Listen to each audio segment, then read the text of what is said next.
जेव्हा कुणाला कुणाची सवय होते तेव्हा मनाची एक अतिशय बिकट अवस्था येते.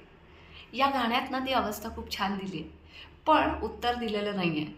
उत्तर असणार आहे का? तर डेफिनेटली आहे, जे मी तुम्हाला सांगणार आहे. पण अवस्था कशी आहे? पंछी से छुड़ा कर उसका घर तुम अपने घर पर ले आए, ये प्यार का पिंजरा मन भाया, हम जी भर भर कर मुस्काए, जब प्यार हुआ इस पिंजरे से तुम कहने लगे आज़ाद रहो, हम कैसे भुलाए प्यार तेरा, तुम अपनी जुबां से ये ना कहो, अब तुम सा जहां में कोई नहीं है, हम तो तुम्हारे हो बैठे, तुम कहते हो कि ऐसे प्यार को भूल जाओ हम तेरे प्यार में. उत्तर याचं असं आहे की आपल्याला ना व्यक्तिविशेष प्रेमाची खूप सवय लागली. म्हणजे खरं आपल्यामध्ये ते प्रेम असतं म्हणून आपल्याला ते समोरच्यामध्ये दिसतं, इतकं साधं आहे.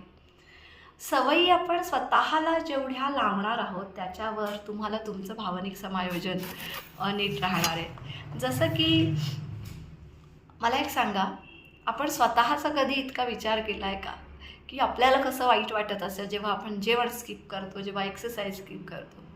का तर आपल्याला आपल्याकडून जे मिळतं आहे ना त्याची किंमत नाही. आता हीच गोष्ट आपण समोरच्या व्यक्तीकडे जेवढं पाहतो आणि कुठलं तरी तू जेवलीस का किंवा माझं तुझ्यावर प्रेम आहे या 3 शब्दांमध्ये आपण जे भाळतो, त्या भाळण्यावर कारण असं आहे की आपल्याला जे आपल्यासाठी करता येत नाही ते समोरचं आपल्यासाठी करतो. डेफिनेटली याचा अर्थ असा नाही आहे की प्रेम जगात नसतं किंवा प्रेम करू नये. मला असं वाटतं जे आडत असतं तेच पोहऱ्यात असतं. आपण जर स्वतःवर प्रेम केलं तर हे जे कडेलोट होतात ना आजकाल आणि त्याच्यामुळे मानसिक स्वास्थ्य जे बिघडतं ते होणार नाही. एक हेल्दी प्रेम स्वतःवर करणारा दुसऱ्याला पण प्रेम करू शकतो आणि न्यायाने वागवू शकतो. सो बऱ्याच वेळा प्रेम ही मिरवण्याची गोष्ट आहे, हे साधं लक्षात येत नाही आपल्याला आणि आपण ते लपवण्याचा प्रयत्न करतो.